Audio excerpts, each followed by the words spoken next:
Probable cause justified seizing the defendant's phone, data revealing incriminating evidence. The night prior to her disappearance. 7, the defendant regularly utilized his cell phone to speak with Madeline. 8, the defendant, when confronted with inconsistencies which evolved in his statements, began adding additional explanations. 9, the defendant had his cell phone with him during a portion of the day on February 26, 2024. 10, the defendant regularly used the location data and internet on his phone. And 11, the defendant's phone was attached to the defendant's Google account, even though the defendant denied being logged in. Collectively, these circumstances gave law enforcement probable cause to believe that the defendant had committed a crime against Madeline Soto and that the evidence of the crime would be found in Stephen Stern's cell phone. The state is also arguing that there are exigent circumstances here in the seizure of his cell phone, which basically means that they felt like they needed to get information out of Stephen Stern's phone as soon as they could in order to protect the integrity. Well, remember, Maddie was missing at this point. She had been missing, and they saw the cameras of him dumping things. And when this is done, Foxy has a couple of Foxy baubles to give out. So if you guys want to stay here, I can just do a quick drawing for a couple of the baubles. And we'll sort out all the other stuff you guys got going on there in chat. I'm not going to sort it out right now while we're doing this, right? So let's finish this one, and then we'll get to that. Of this case, as well as to ensure that the things that were on Stephen Stern's phone could be retrievable and not be deleted or destroyed. So essentially, they felt like they needed to act right away. And again, they did have probable cause in order to do so, along with Stephen Stern's verbal consent allowing this to take place. The state basically says the same thing when it comes to their response to the defendant's motion to suppress evidence obtained from the unlawful searches of Stephen Stern's cell phone. Just like they did in the first document, they list these statements of facts, which is pretty much the same thing that we just went over in that previous document. The state says that Stephen Stern's gave consent to law enforcement to download and go through his cell phone during the second interview that he gave on February 28th, 2024 at approximately 12:17 a.m. outside of Jen Soto's residence. The state says a reasonable person would understand that giving law enforcement consent to download the cell phone and to go through the phone would allow law enforcement access to the contents of the cell phone in its entirety, which again, Stephen Stern's did consent to. The state is saying that if Stephen Stern's didn't know what he actually consented to, that's not their problem. They still got his consent, and in conclusion, searched his phone on February 27th and 28th, 2024, pursuant to his voluntarily consent. Therefore, the defendant's motion seeking to suppress evidence recovered from the searches of his cell phone should be denied. And the state argues again regarding the defendant's motion to suppress evidence obtained from Google search warrants. Again, they go through the statement of facts just like we saw in the previous two documents. The facts are the same as the facts that were presented in the first document and the same.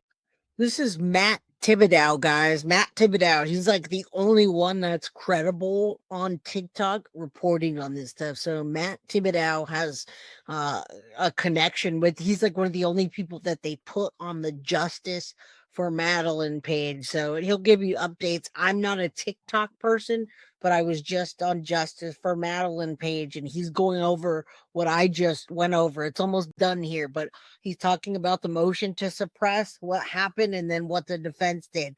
It's, yeah, if you're not a TikTok person, you're probably not going to follow this. You can see it at the bottom of the page, Matt Thibodeau, or however you say that, guys.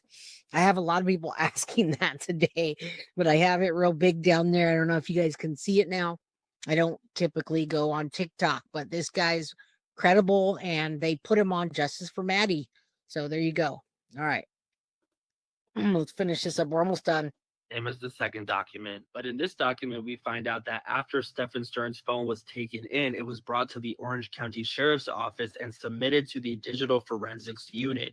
A cell phone extraction was completed, and the content was reviewed by detectives pursuant to the defendant's consent. And obviously, we all know what was found on his phone after that extraction was completed. After this, on February 28th, 2024, Orange County Sheriff's Office Detective Taylor Heller authored an affidavit for search warrant for information contained within the defendant's Google account, which again, the state had found probable cause to do. So in conclusion, law enforcement drafted an affidavit for search warrant for the defendant's Google account information that sufficiently sent forth probable cause for the search of his Google search history and his Google account. The state is asking that all of the defense's requests to have evidence taken off the table here be denied, and I can't agree with them more. Ultimately, Stephen Stearns did consent to the seizure and search of his phone. He just never realized that they were going to be able to extract the data that they were able to extract and have the evidence. And that's the exact same, exact.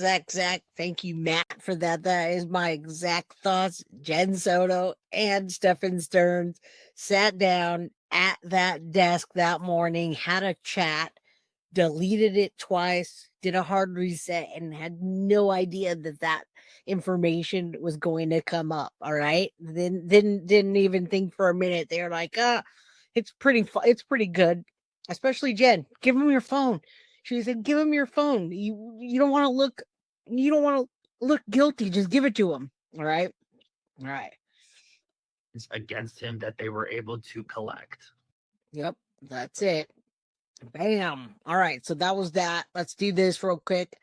Knock this out. Thank you, Foxy. And this is all through Foxy. It's guilty of prizes at gmail.com. So let's go ahead and give away 2 of those Foxy baubles, and then we're out. You guys have to hit the like button to even be considered. So hit that like button. I'll give you a second. It's going to sort your name. If you don't do anything and you're not commenting and you're not hitting like, you're not doing anything, and you're not going to be in the drawing. All right. So there we go. I'm going to hit start. All right. There we go. And then you guys look, now that we're doing this, we won't ever, let's not do it during the show. All right. Miss Odin. I know Miss Odin is around here. I see Miss Odin quite a bit. Yeah, Tammy, it's all good. It's all good about Turtle Island. Turtle Island has those few people left that are